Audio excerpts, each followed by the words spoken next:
It was either going to be 12 or 0. Oh, and now we're live. Yes, it's a great way to start. Yes. We are always having fun conversations in the background. Good to see you guys. Welcome. What's up? It's Thursday and CIQ is doing something new. Woo. Oh, wait. Sorry, Zane. You have to do your intro. Okay. It's on you. No, I have to do an intro. We're good. No, it's welcome, everyone. We appreciate you being here. Yeah. And yes, we are doing something very different this today. We're starting a new series, and we're doing it with Jeremy. So this is going to be fun. Yes.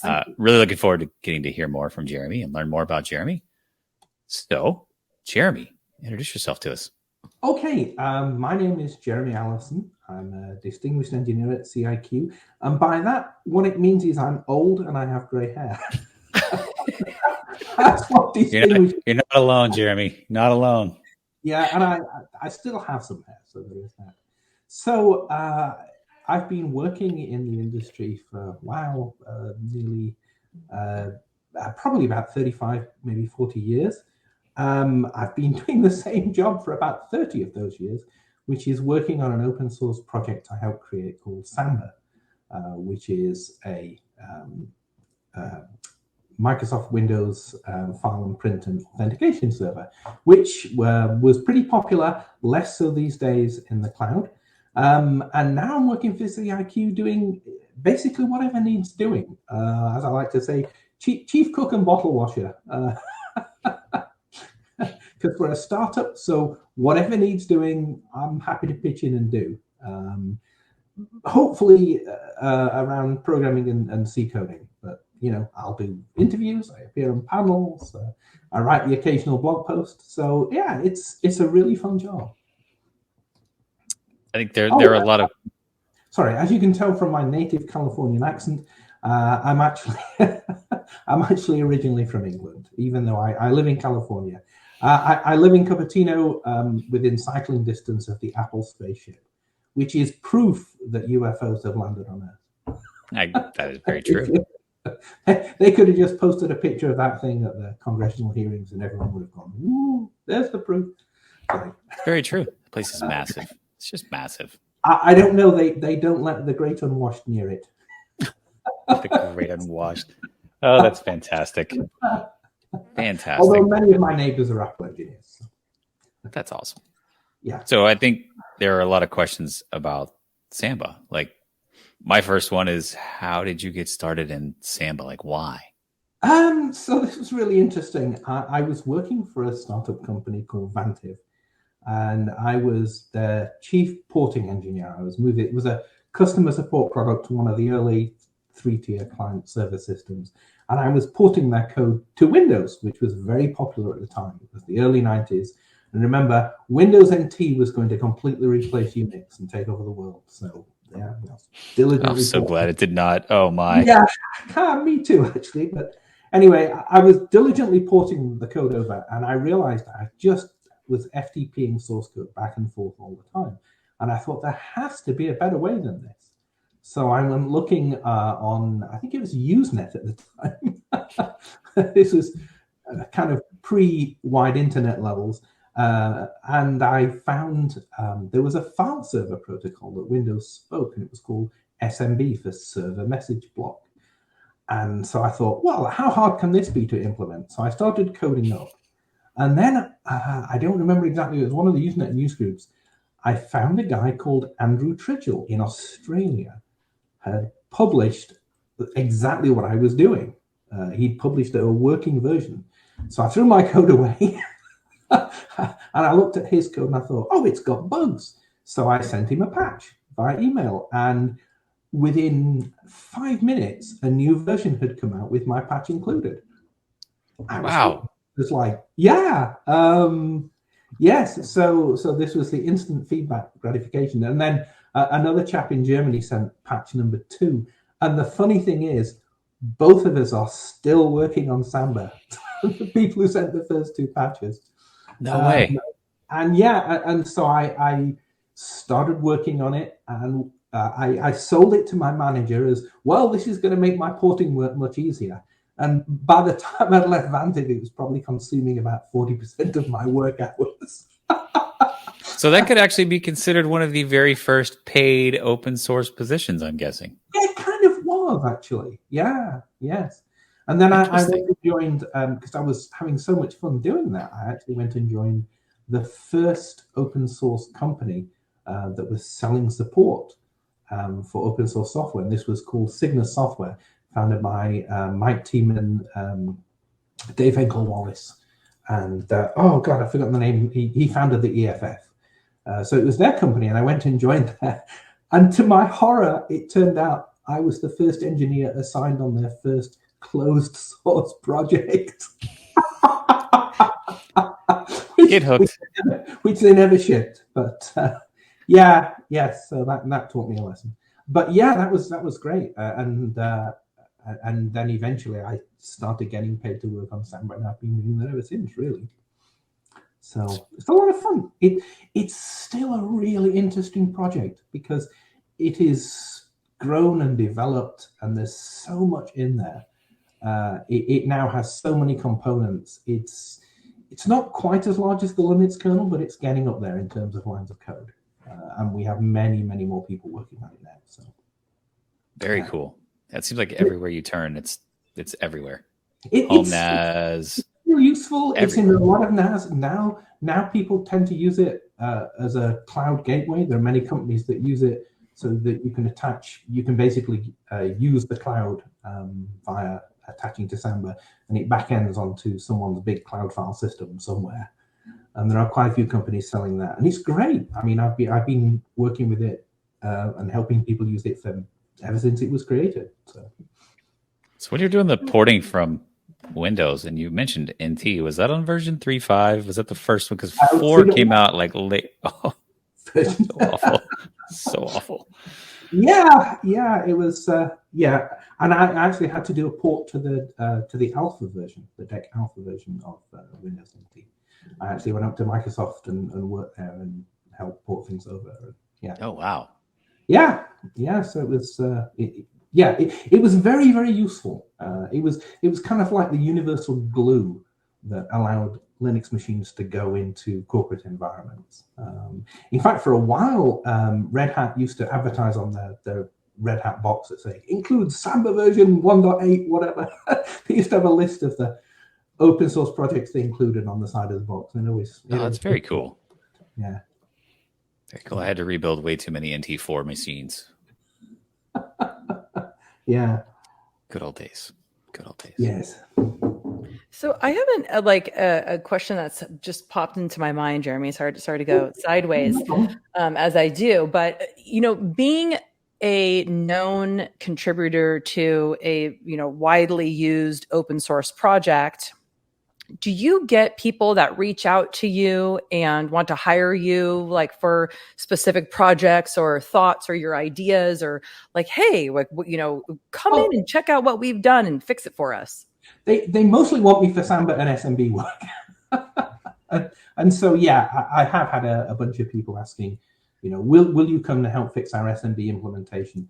A lot of those are actually closed source implementations. And I help out, I help them work with this stuff. All of our code is open. We have an entire comprehensive test suite. All that's open. But to be honest, I actually work really closely with an Apple engineer, because Apple's main file-serving protocol on Macs is SMB. So he and I will sit together once a year in a Plugfest room, which is an interoperability test environment. And I will be hacking on Samba code. He will be hacking on the Mac code, and he'll say, "Oh, I crashed you," and I'm like, "Oh, well, that shouldn't happen." I'll take back, and he's like, "Oh, you crashed my client," and so he'll have to fix that. And we work together very iteratively. So this is the thing that people don't realize about programming and this kind of work, is people tend to think, oh, this must be really glamorous, sort of, you're creating all wonderful software.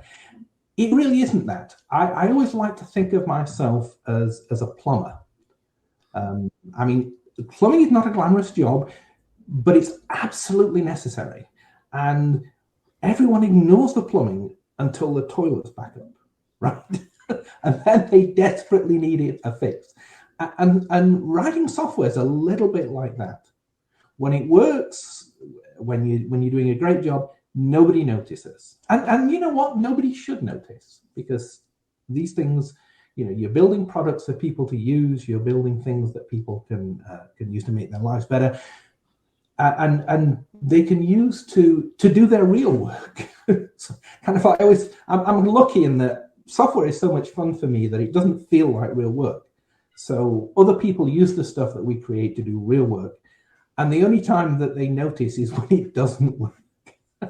Is when things go wrong. And so the goal is to make fewer things go wrong. And that's the fun part of programming for me. Yeah. I think did we have some questions that wanted to pop up? Arthur Ty, thanks for watching. Is Microsoft still tinkering with the protocol?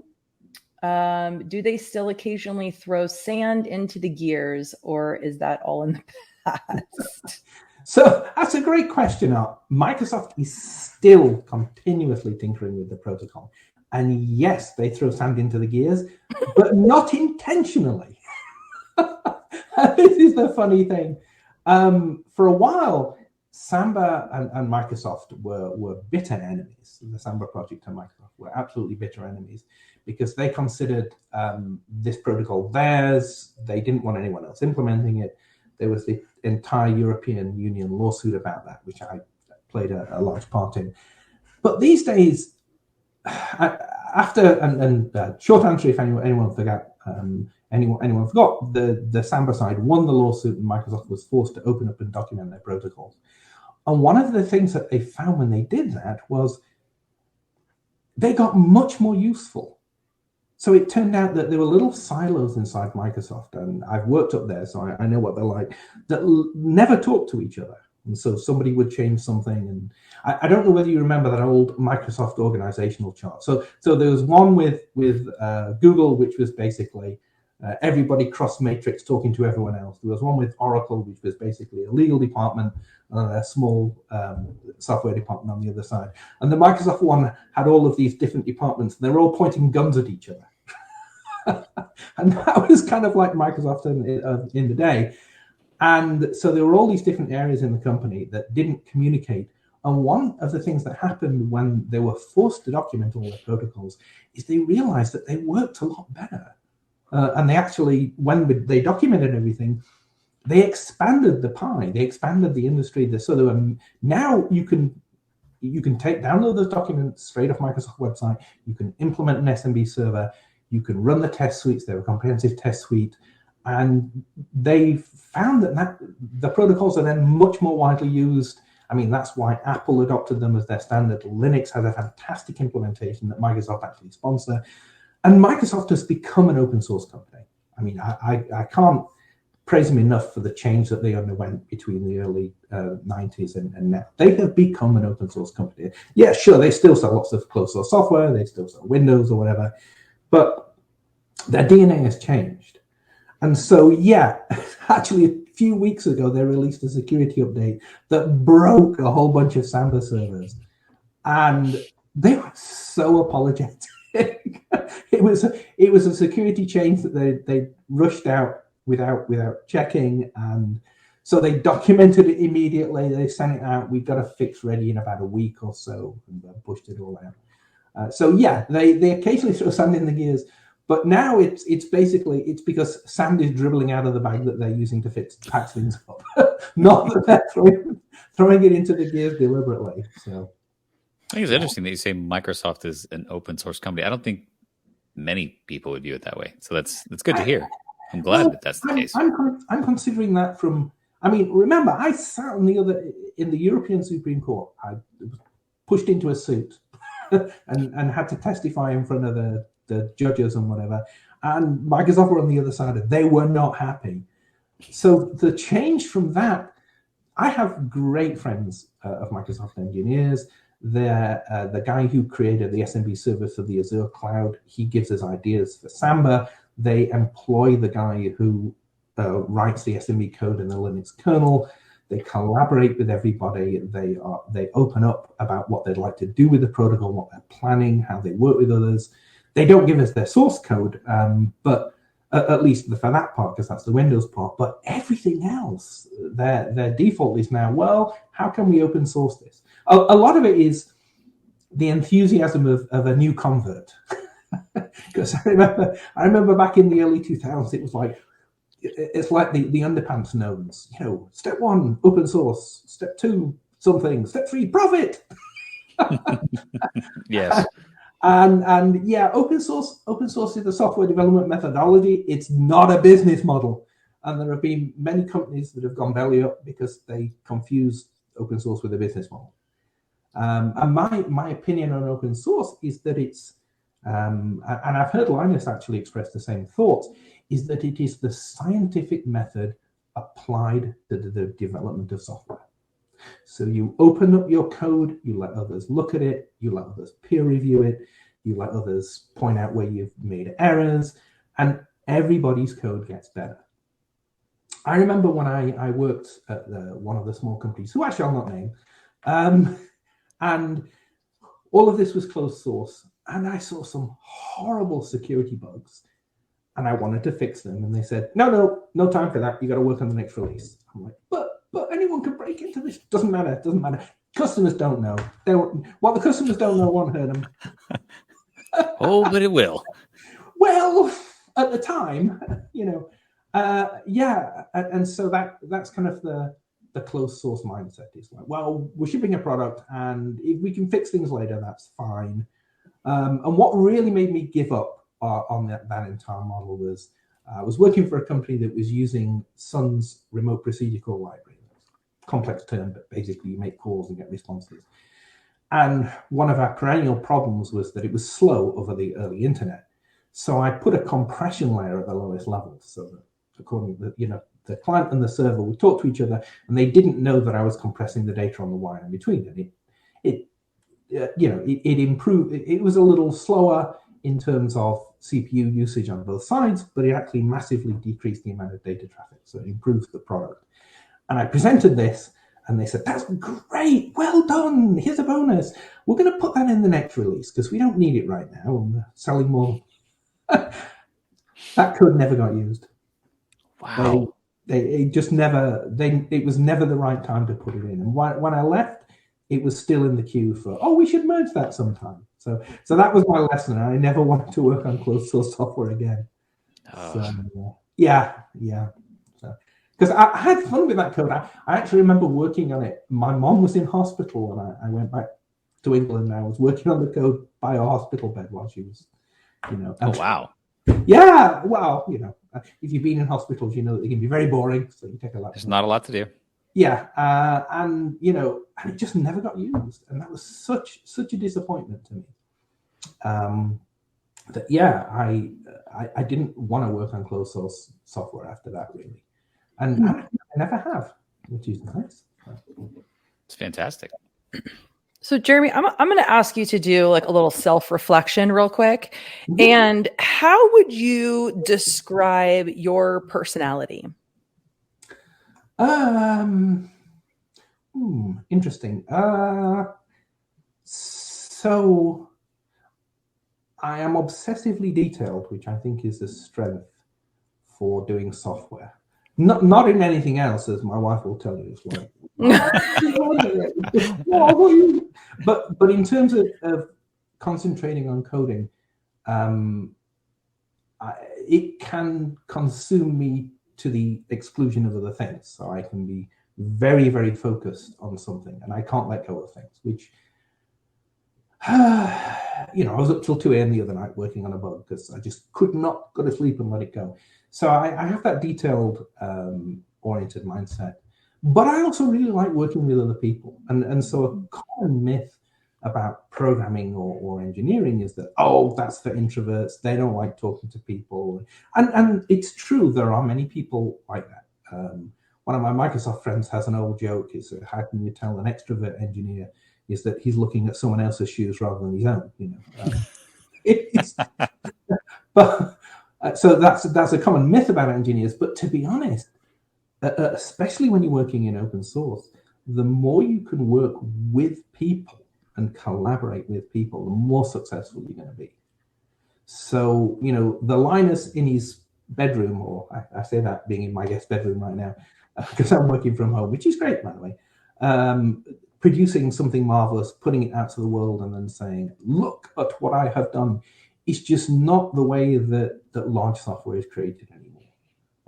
You can start it off like that, that's great, but once it's out there, and this is the great thing about open source, is anybody can take that code, look at it, send suggestions, fixes, comments, security holes.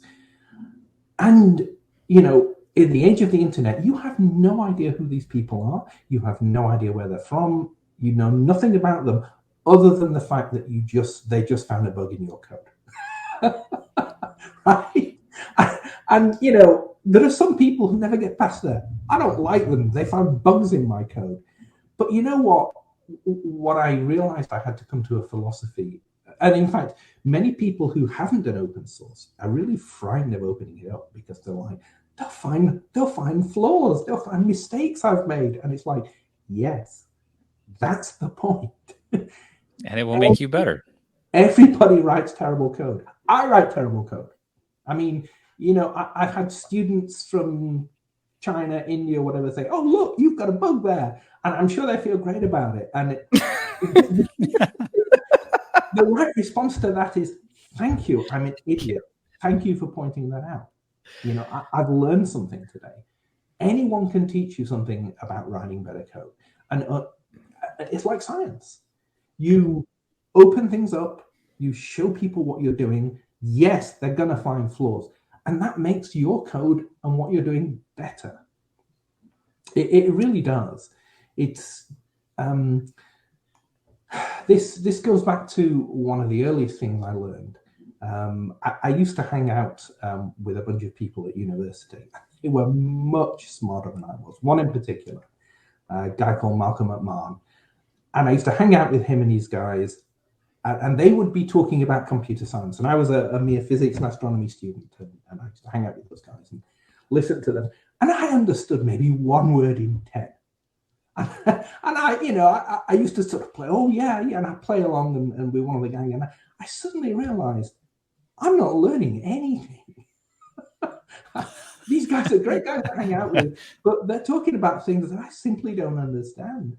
And I remember the first time I felt really humiliated, and I stopped them and I said, excuse me, I don't know what that means. Will you tell me?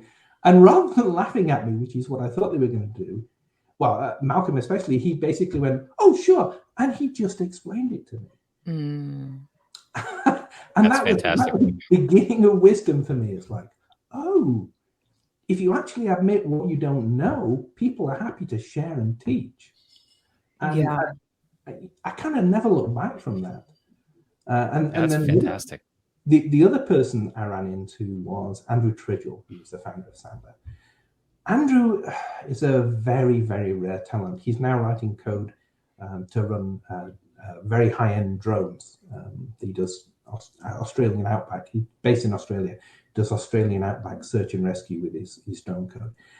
Andrew's the smartest person I ever met. If anyone uses the rsync algorithm, which is very, very commonly used, it's a common unit Linux command. It's used in many places to reduce bandwidth and network transfer. He invented that. He just came up with it. He is the smartest person I've ever met, and working with him, can you imagine that you're a human being in a world of small dogs? And they're all very eager and keen to help, but you have to explain everything. Wait, are you saying that I'm a human being in a world of small dogs? Because I've had this vision myself, Jeremy. We're the small dogs, I'm afraid. And Andrew is the human being. He's nice and everything, and he helps you, but you can tell that he's disappointed that you don't understand what he's talking about. And I remember him when he first came up with the rsync algorithm, he tried to explain it to me. And he got about 2/3 of the way through it, and he said, "And I'll let you work the rest of it out because that way you'll understand it better." I said, "Oh, thanks, Andrew." Okay. And a week later, I came back to him. I said, "Andrew, I'm too stupid. I can't figure this out. Can you explain the rest, please?" So, I mean, there are some towering talents, and those are probably the people that affected me the most. They're towering talents in the industry. Now, Andrew once had an Australian newspaper article written about him saying, "Is this the smartest man in Australia?" And Betteridge's law of headlines was incorrect there, because the answer to that was yes. Not no. So I learned a great deal from Andrew. Sorry. Jeremy, some of this sounds like the beginnings of what now, and I think I remember seeing in the last 7-8 years, enterprises really picking up and doing paired programming. Do you think this is kind of where it started from? I don't. Pair programming works to socialize introverts, obviously. It has strengths and weaknesses. The strengths are, if you pair two people who are kind of on the same level, it kind of helps them make them a little bit better, each of them. But if you pair a strong person with a weaker person, then it really helps, because the stronger person will help really raise the game of the weaker programmer. But sometimes the task is so complex that it really requires one person to dig down deep into it and create something.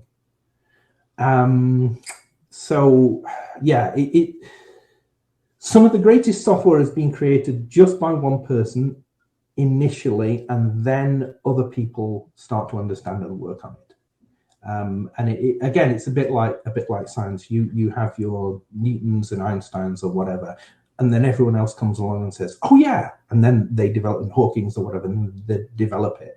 But some of those things, you need those initial talents, really. In general, pair programming's good. It's hard to do when you're working remotely. But having said that,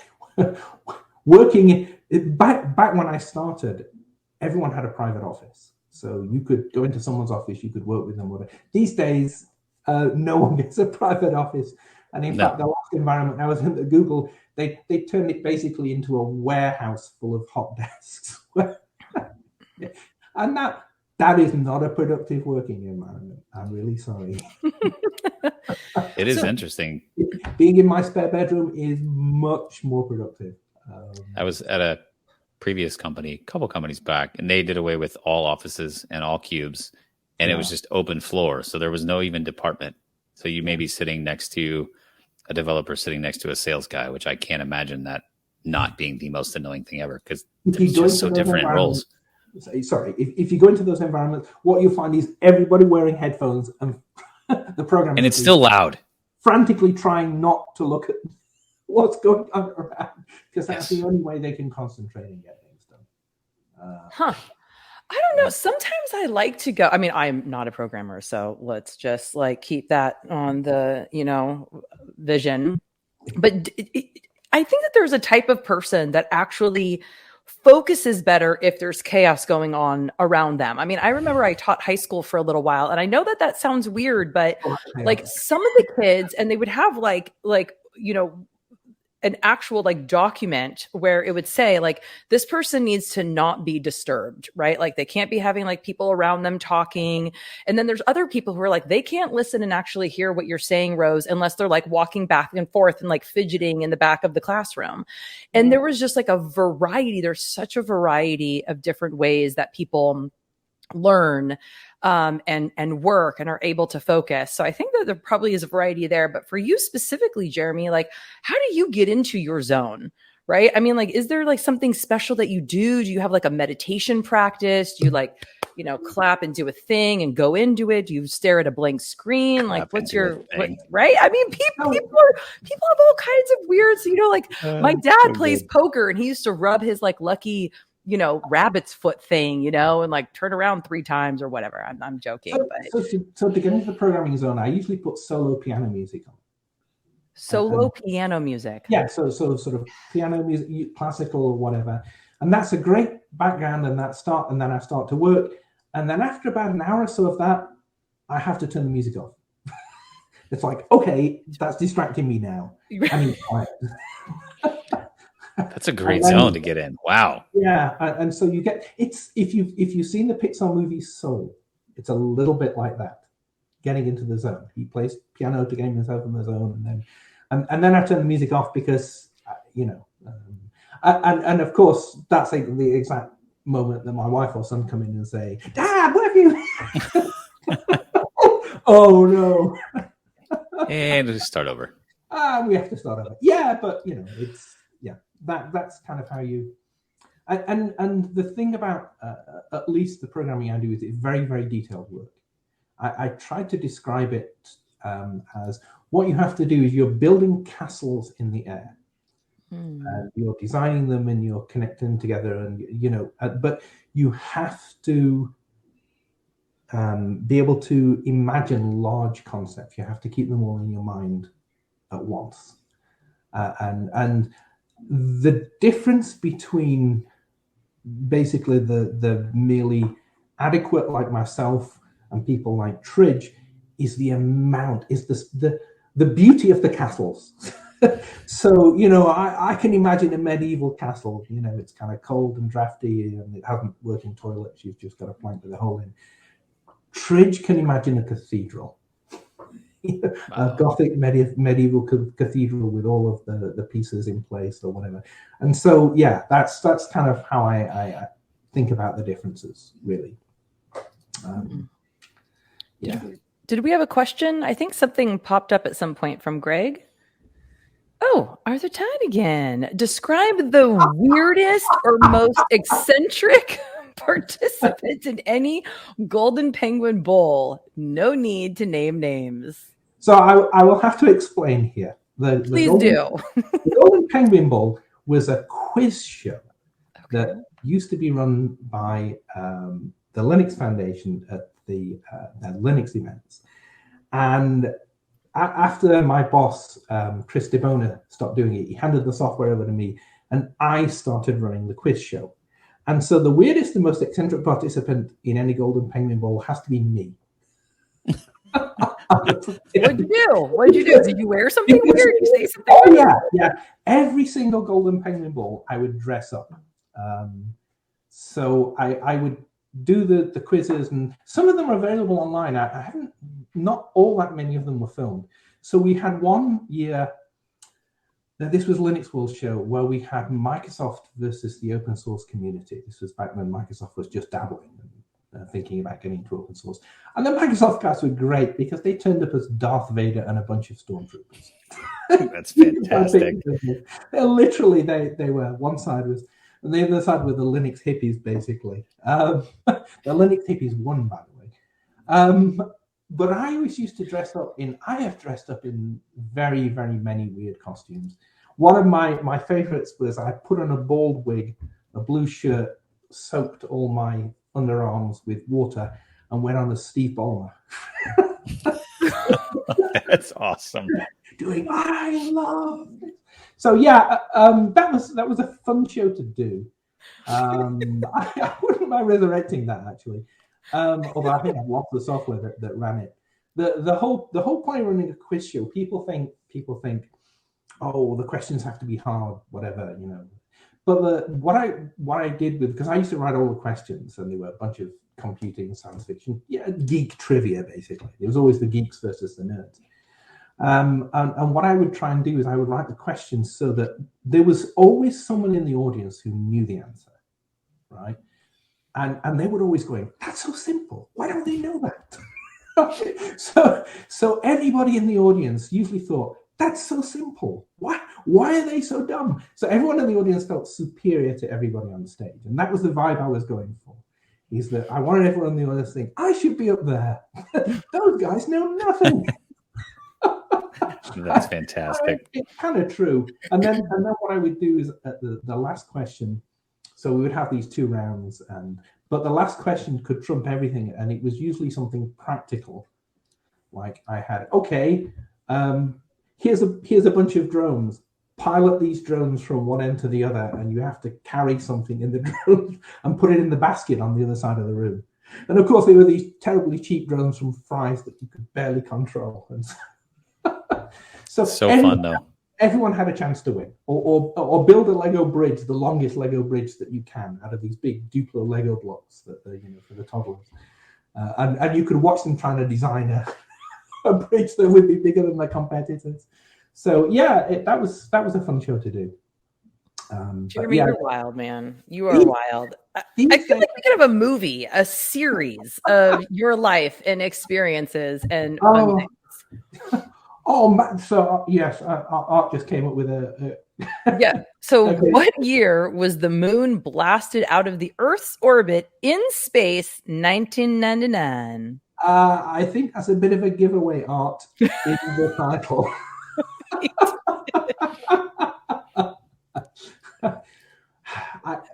I actually have that series on my Samba server at home, but I haven't watched it for a long time, so I'm going to go with 1999. But yeah, that's the kind of question that you would do.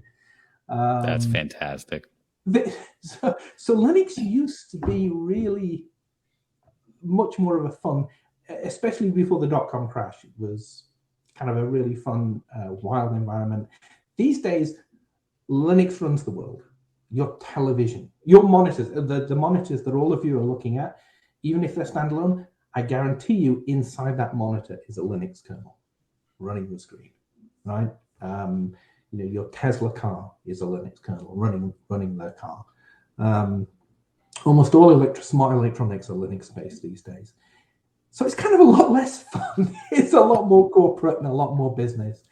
But those early days, man, they were pretty wild. There were some pretty wild parties before the money ran out. Yeah, but look at what it led to. Look at it now. It is in every car. It's on every monitor. It's amazing. It's just amazing. Yeah, I mean that's the power of science applied to software. Because the software it creates is simply better. I mean that's going back to the coding side of things. That when you apply that philosophy, everybody gets to contribute. And that's one of the things. So when I grew up, there was no internet. I taught myself basically by going to the library and reading whatever technical books I could find, and then hanging out at the local bookshop in my hometown. And the reason I got to the US was I literally bought a book on a very obscure software technology, read it, understood it, and when it turned out that Sun Microsystems needed someone who knew that, I was one of the few people they could hire to do that. And that's basically how I came to the US. So, God, I've forgotten. What was the point? I don't know, but I just need to say out loud that I grew up with no internet too. Well, yep. So you're not that gray, or maybe I am that gray. I was going to say, like that could go the other way too. But now the all of the source. I joined Sun Microsystems back then because I wanted to see Unix source code, and that was the only way I was ever going to see it. Yeah. Now, the source code that runs the world is available to everybody. Yes. Now, so whether you're interested in that or not, that's fine. If looking at source code isn't your thing, but if you are interested, that whole world is now wide open in a way that it wasn't when I grew up. Yeah, and that is a wonderful change. I think we have a question though. So we do. Thank you, Dana Carr, for writing in. So, came across a very recent article. What's the EU's problem with open source? Your perspectives on this regulatory uncertainty affecting OSS. So, I believe that Dinkar is referring to a recent European Union change. Although I've been peripherally following it, but I haven't been digging into it. I haven't actually read the proposed law. I believe it's to do with liabilities. And so I think what they're trying to do is they're trying to, most open source software doesn't come with any warranty. because it's created by people. You don't know where they're from. You don't know. So it's hard to say, oh, we want that this will actually perform in a certain way. And obviously, software is so important now. A lot of governments are saying, well, there needs to be some regulatory rules around this. We want to have warranty. The problem is, if you apply warranty requirements to open source, you kind of kill the goose that lays the golden eggs, because we probably never would have written Samba if we had been liable for losing people's data. Because in the early days, we lost people's data all the time. It's like, people who write file systems, you know what they say? They say, well, it's only 10 years old, so don't trust it yet. It eats your data regularly. File systems are very complex. They have lots of failure cases. If you put in laws that say, oh no, all software must come with warranty, you can sue people who create it if they don't get it right. Yeah. No one but corporations who can give those warranties, who can fund, who have deep pockets, who can defend against lawsuits, they're going to write software. So the problem with at least the EU and probably the US too is most of the government people are not scientists, they're lawyers. And so they don't necessarily understand how this stuff is done. They don't understand the details. They understand the law around it far better than I ever would, of course. But because they don't actually do the work of creating the software themselves, they can create frameworks around it, like software patents, for instance, which are an abomination. Patents should never have been applied to software. Copyright is natural fit for software protection. So once they start messing with things, it's like you wouldn't want software engineers to write laws. Accurate. You simply don't understand the nuances in things. They're like, well, it says this, and so that's what it must mean. And the law's just not like that. So you don't necessarily want lawyers writing the rules for software. That's probably the best way I can put it. So hopefully these things will shake out in the wash, because if the EU does dumb things, then probably a lot of businesses will not be able to create software, and that would be very bad for them. And it's the law of unintended consequences, of course. So hopefully that answers your question. So if you want to ask a follow-up, please feel free. Oh, thank you for the question. Thank you for asking. So I have another question for you, if we don't mind throwing up the picture. Feel free. It's waiting. Maybe. There you go. Look familiar? Oh my gosh! My Steve Ballmer. Dude, so good. So funny. I hope he's not offended. Nah. So I do have another actual question. So you've seen a lot. You've been through a lot. What is one of the most important lessons you've learned throughout your career or through the just being involved in open source? Important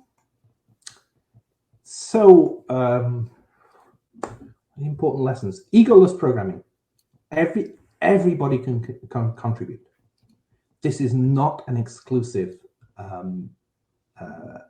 career. This is not an exclusive task. Everybody who is interested, welcome everybody who is interested, everybody who wants to contribute. Everybody can help if they want to, if they're willing to take the time. If you don't want to write code, you can help other people use the software. If you don't want to do that, you can write documentation. It's a collaborative effort, and people working together is what makes open source so powerful. And it's literally the power of collaboration. And there's lots of argument about licenses and what's the right piece of software to do this or that. But the whole point is, with the code open and being developed in the open, everybody gets to participate. And that's really the most powerful message, I think. That's the transformation that came about in the 90s and early 2000s. From when I grew up, when computers were these mystical things that they were literally black boxes. I like to say that computers used to be black boxes that rattle when you pick them up because something was broken inside, but you didn't know what it was. Well, now you get to see the internals.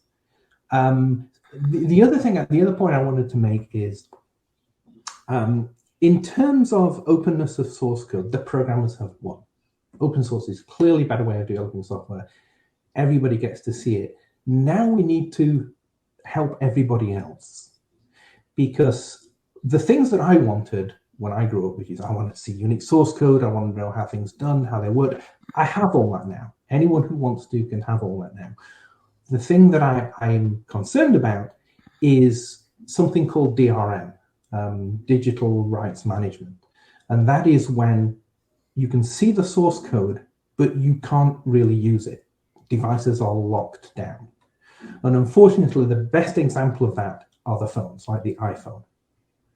Now that's closed source software, but it's even the internals of an iPhone is built on open source software, but you don't get to modify it. Or even on most of the Android phones, which again, you can see the source code for, but if you can't make changes and see how those changes work, then you've lost the freedom. So I'm frightened that we're moving towards a world where, yes, you can see the source code to all your devices, but good luck changing any of it. So you can't, so for instance, you can't modify the code in your television that you might want to do. Now, this, you might say, well, what does this matter? What percentage of people are going to want to modify that code? But I think that's missing the point. It's, and Bob Young of Red Hat described it best, and he was describing proprietary software, but it could also be describing digital rights management. He said, would you buy a car with the hood welded shut? And, you know, no is the answer, because you want to be able to take it to any local garage and fix that.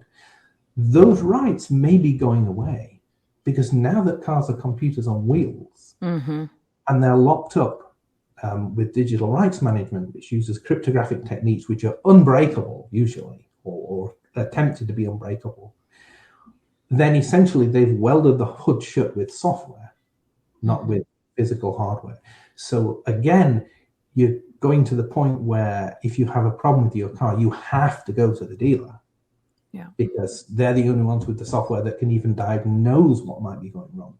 And so this ties into a really important movement called the right to repair, which if you're familiar with, but if you're not, it would be a great thing to look at. So the right to repair movement basically says, stop building products that are disposable and throw away. Build products that people can actually repair or take to local repair shops. I mean, it's environmentally better, it's using resources less, etc.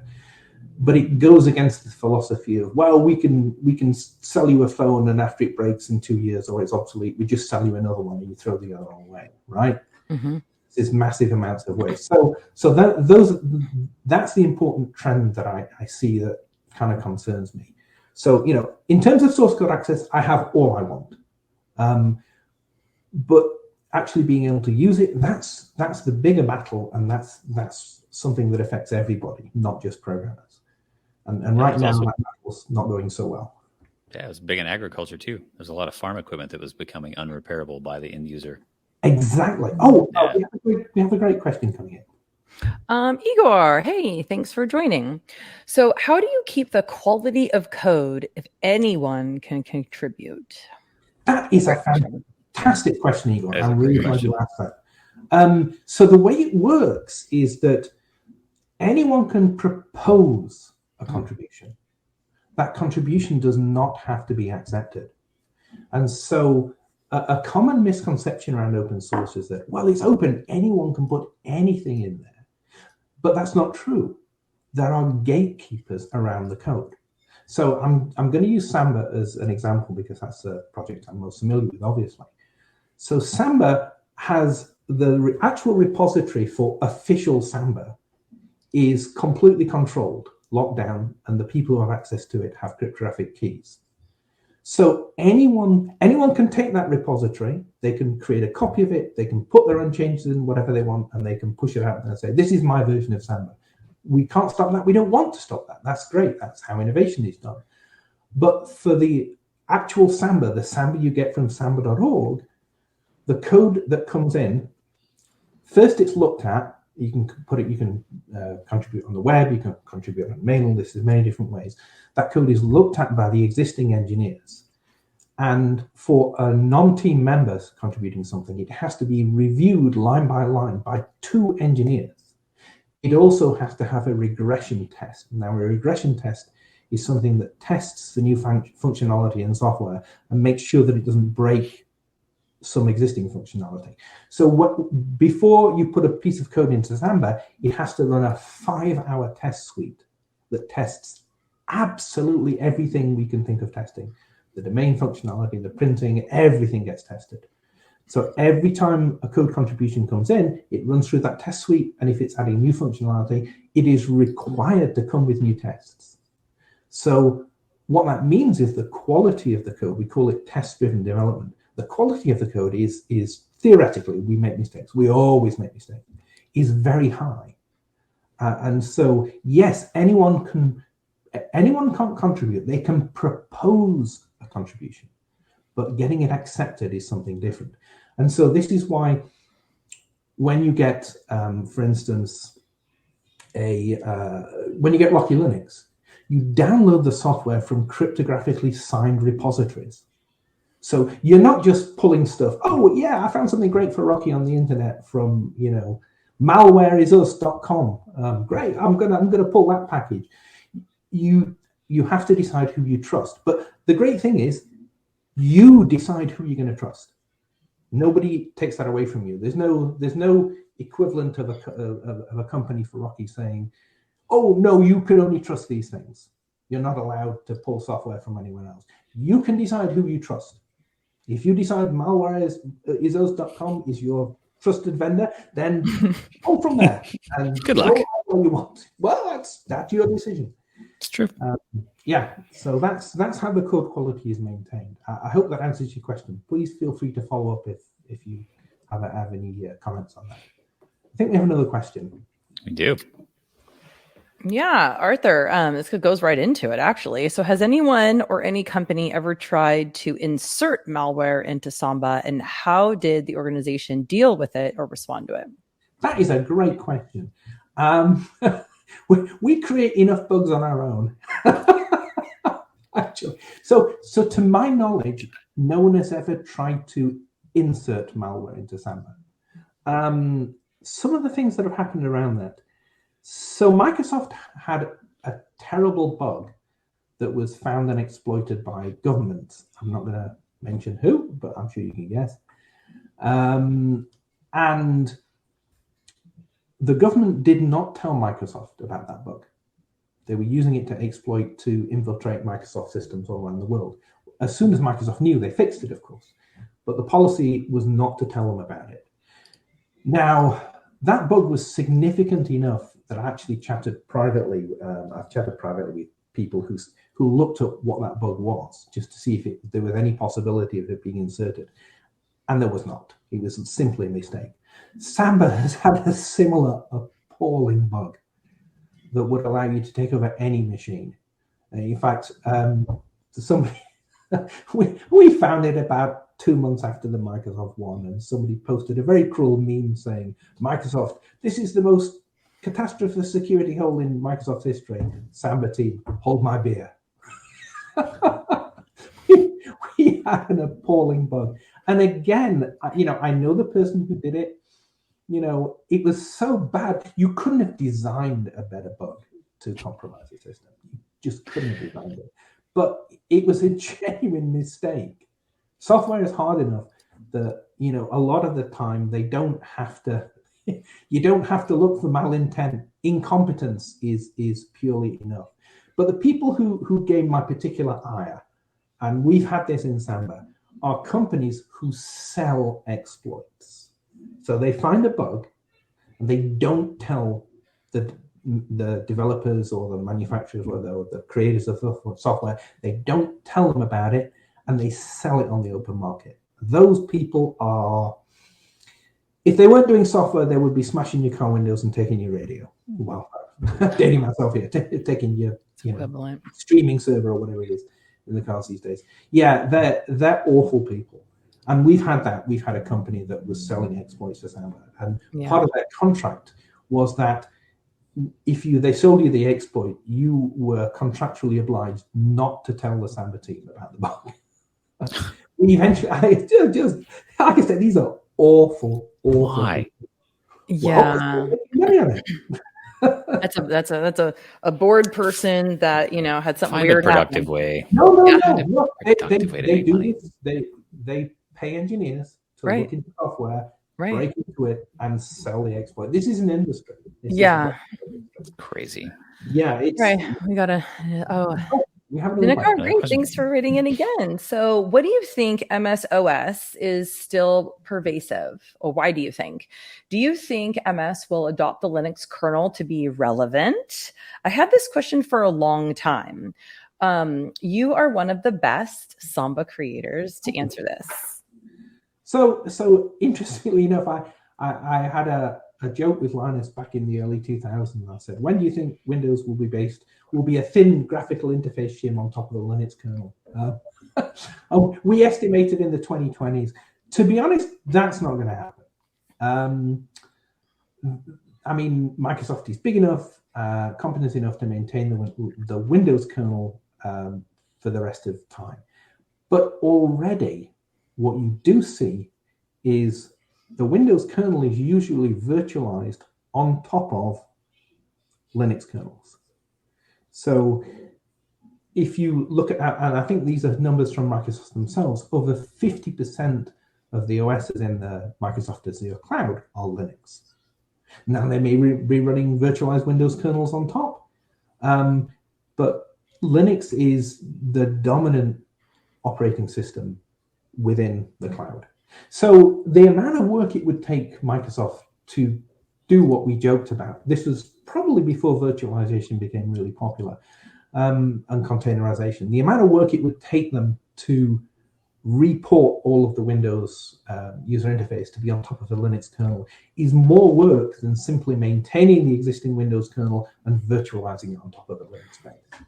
So the Linux kernel is already massively relevant to Microsoft. It's already probably their biggest money-making operation.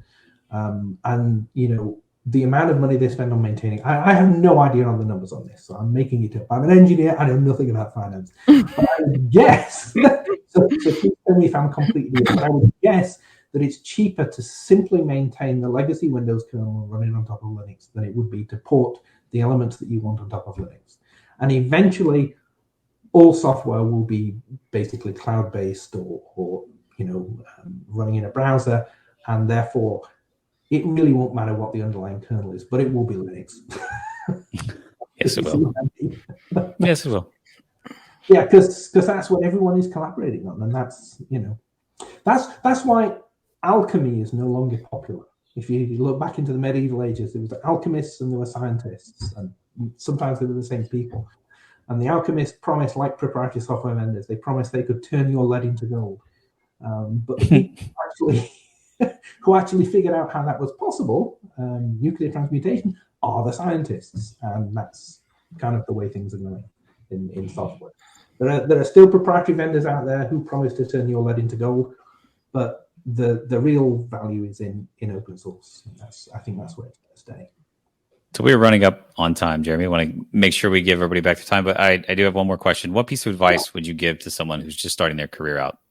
They want to be involved in open source, starting a career, probably working in enterprise, maybe writing some proprietary software. What would you advise them? Well, there's nothing wrong with writing proprietary software. It pays the bills. It's it's not something I enjoy doing. There's a lot of proprietary software out there. It's a good way to get started. The thing to do is to read and understand other people's code. And don't be frightened by looking at some of the most sophisticated code that runs the world and thinking that it must be bug-free. It's not. It's terrible. It's all crap. All software is bad.